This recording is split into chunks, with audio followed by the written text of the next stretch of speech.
जब घोटाले हुए फौरन सरकारों ने इस्तीफा लिया है। क्यों सर ये इस्तीफा नहीं दे रहे, क्यों सीट पे बैठे? तो इसका एजेंसी दिलाते हैं, इमरजेंसी से खतरनाक डिक्टेटरशिप तो अब चल रही है, बात क्यों नहीं करते मोदी? केंद्र सरकार का तोता है सीबीआई। सरकार से खतरा है आज देश में, किसी को किसी खतरा, सरकार से खतरा है। सरकार ही मशीनें उनके पास जिसमें कोई भी नेता जो है दूसरी पार्टी का बीजेपी में आने के बाद क्लीन हो जाता है। प्रधानमंत्री की होती है इस बात है, प्रधानमंत्री के जो शिक्षा मंत्री है उसका इस्तीफा नहीं, मोदी जी का खुद का इस्तीफा होना चाहिए, क्योंकि मोदी जी कितने झूठ बोल बोल के सरकार चला रहे हैं। देश के अंदर 7 साल से बैठी हुई एनटीए में और 7 साल में 70 घोटाले हो गए। माननीय प्रधानमंत्री जी आखिर कर क्या रहे हैं? मैं सीधा बोल रहा हूँ कि मोदी जैसा आदमी सत्ता में है इसलिए कि वो पैतृक करना चाह रहे हैं। एनटीए के लोग, एनटीए की जो संस्था के उसके बैठे हुए आरएसएस के लोग ये पेपर लीक करा रहे हैं, इसमें जांचें बना दी गई हैं। इनके लिए कोई जांच ही नहीं है। इनके जब आदमी दायरे में आते हैं तो उन्हें क्लीन चिट दे दी जाती है। नमस्कार, मैं पूनम और इस वक्त मैं मौजूद हूँ जंतर मंतर पर। आपको बता दें कि नीट मामला लगातार तूल पकड़ता हुआ नजर आ रहा है। देश भर में नीट को लेकर बवाल मचा हुआ है और आज सुप्रीम कोर्ट में सुनवाई भी चल रही है। तो देखना ये होगा कि फैसला किसके हित में आता है, क्योंकि लगातार स्टूडेंट की ये मांग है कि धर्मेंद्र प्रधान को इस्तीफा देना चाहिए, क्योंकि 7 सालों में 70 पेपर लीक हो गए लेकिन गुनहगार अभी तक पकड़ा नहीं गया है। तो सीधा जुड़े के जानने की कोशिश करेंगे। ये बताइए, नीट पर आज सुनवाई चल रही है, किसके हित में फैसला आएगा? मुझे पूरी उम्मीद है उच्च न्यायालय से कि छात्रों के हित में ये फैसला आना चाहिए।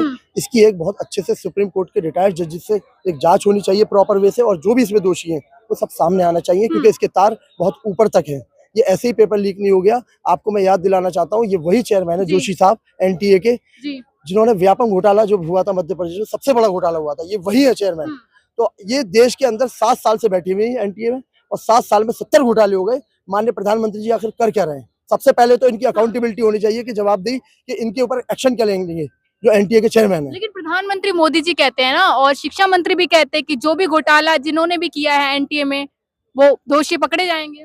कहाँ पकड़े गए बताइए? कौन पकड़ा गया अभी तक? सीबीआई जांच तो चल रही है। सीबीआई जांच चल रही है, लेकिन हम सीबीआई जांच के ऊपर हमें यकीन नहीं है। वो तोता है, सीबीआई जांच नहीं है, वो एक तोता है। किसका तोता है? केंद्र सरकार का तोता है सीबीआई। हमें जांच करानी है सुप्रीम कोर्ट के रिटायर्ड जजेस की निगरानी में हो, चीफ जस्टिस की निगरानी में हो, और बिल्कुल ईमानदारी से एक सच्ची जांच हो जिसमें जो निर्दोष जो दोषी है वो दोषी करार हो और सामने सबके चेहरे सामने आए और सबको सजा मिले। डीवाई चंद्रचूड़ की अध्यक्षता में हो रही है जांच, क्या कहेंगे सुनवाई? मैं सहमत हूँ, वो हम उनकी सहमत है। डीवाई चंद्रचूड़ साहब जो हमारे चीफ जस्टिस साहब है, उनकी अध्यक्षता में हो जांच, बिल्कुल हम सहमत है। जो भी जांच होगी निष्पक्ष जांच होगी, हमें पूरा ऐसा यकीन है। और आगे भी मैं ये कहना चाहता हूँ कि धर्मेंद्र प्रधान जी 7 साल से बने हुए शिक्षा मंत्री।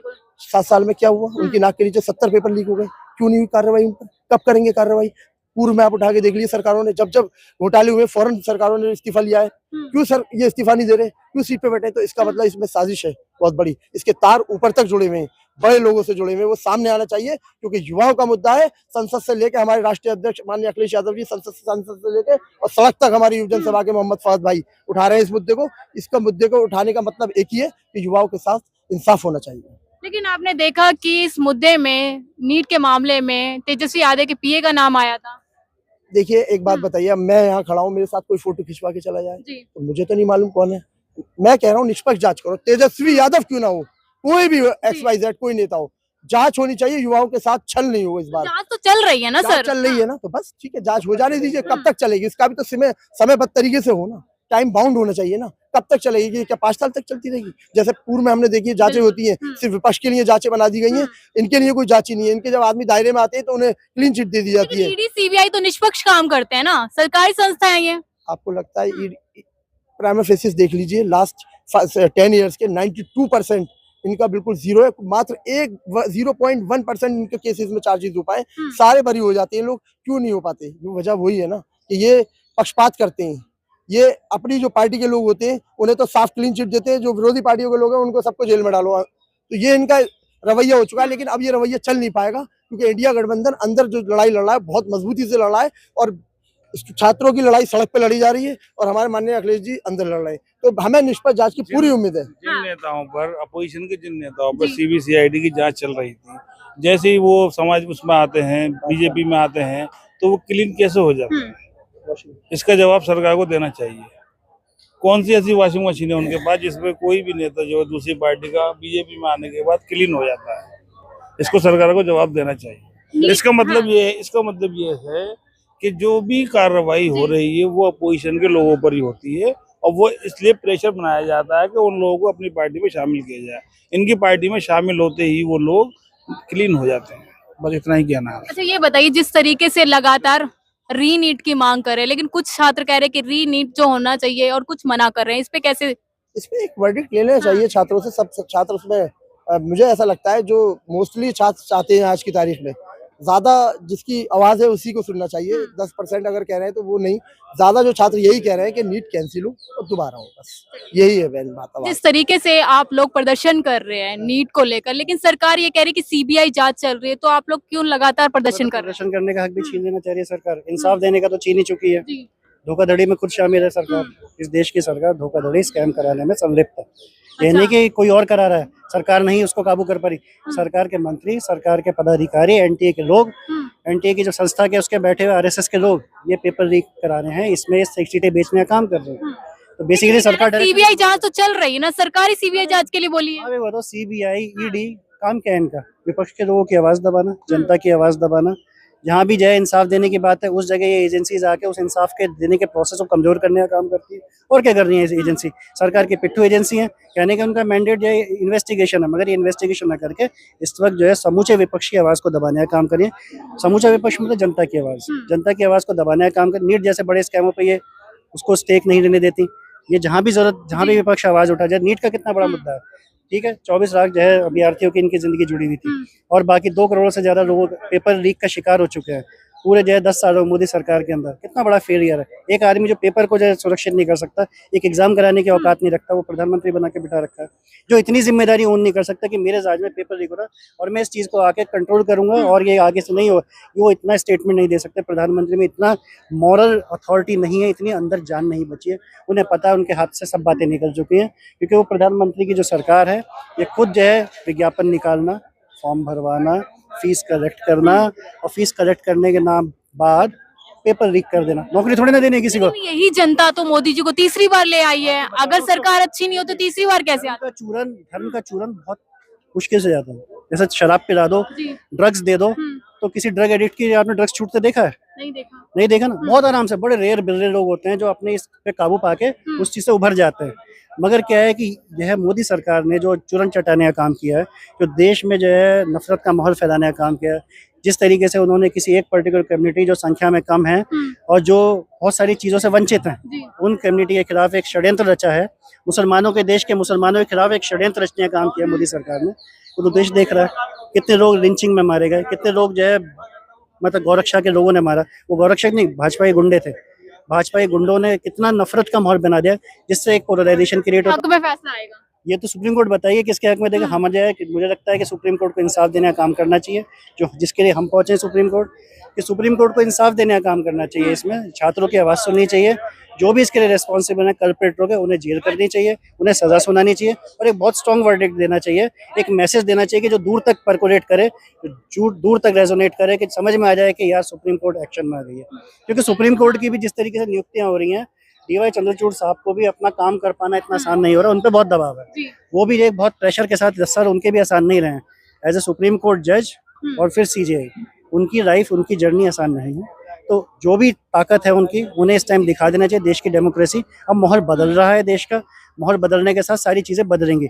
हम सड़क पर संघर्ष कर रहे हैं, छात्रों की आवाज को बुलंद कर रहे हैं, तो ये हम अपना धर्म निभा रहे हैं। लेकिन वहीं डीवाई चंद्रचूड़ ये कहते हैं कि मैं किसी के दबाव में काम नहीं करता, मेरे ऊपर कोई दबाव नहीं है। ये कहना पड़ता है, ये कहना पड़ता है।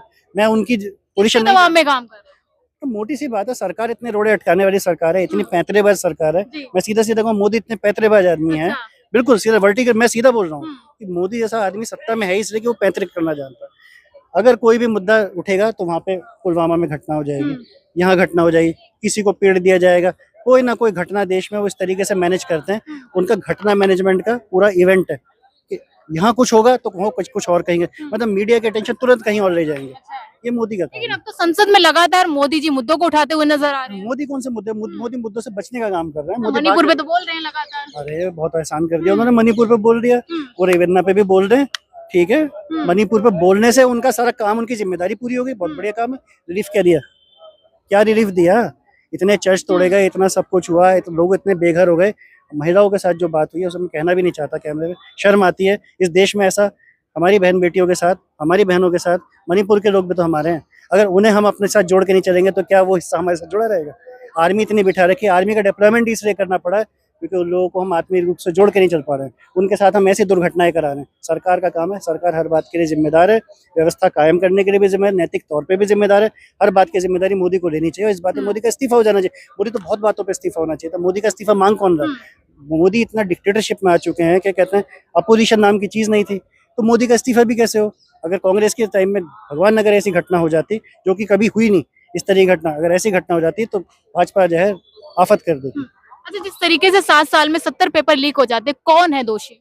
Modi and his party. क्योंकि देखिए अल्टीमेटली जिम्मेदारी कुछ भी, जैसे मनमोहन सिंह की जिम्मेदारी बॉर्डर पे कुछ हो जाए, देश में कोई भी कहीं को, तो मनमोहन सिंह की जिम्मेदारी होती थी ना, मनमोहन सिंह साहब की जिम्मेदारी होती थी, तो मोदी की जिम्मेदारी है।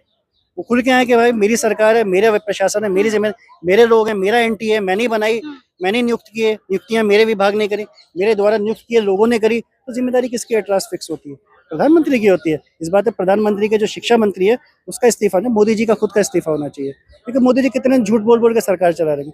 झूठ, सरकार से खतरा है आज देश में, किसी को किसी खतरा, सरकार से खतरा है। सरकार ही लोगों का शिकार कर रही है, लोगों को शिकार बना रही है, एक्टिविस्ट को शिकार बना रही है। भीमा कोरेगांव में एक्टिविस्ट सुधा भारद्वाज शिकार है, गौतम, इन लोगों को शिकार बनाया गया। तो सरकार जितना अपने सिटीजन्स को टारगेट करिए, डिक्टेटरशिप है, इसे अनडिक्लेयर्ड डिक्टेटरशिप कहेंगे। ये इमरजेंसी याद दिलाते हैं, इमरजेंसी से खतरनाक डिक्टेटरशिप तो अब चल रही है, बात क्यों नहीं करते मोदी? चलिए देखिए, यहाँ पे हम जंतर मंतर पर मौजूद थे, सीधा कांग्रेस कार्यकर्ताओं से जुड़े थे, जानने की कोशिश करी थी कि जिस तरीके से लगातार वो मोदी जी और धर्मेंद्र प्रधान के इस्तीफे की बात कर रहे हैं, वहीं आपको बता दें कि सरकार ये कह रही है कि सीबीआई जांच चल रही है और आज सुप्रीम कोर्ट में सुनवाई भी जारी है। लेकिन देखना यह है कि नीट की मांग को, रीनीट की मांग को लगातार छात्र उठाते हुए नजर आ रहे हैं और कहीं ना कहीं छात्रों को न्याय मिल पाएगा, नहीं मिल पाएगा, ये देखना बाकी है। मैं पूनम, आप देख रहे हैं स्पीक इंडिया न्यूज।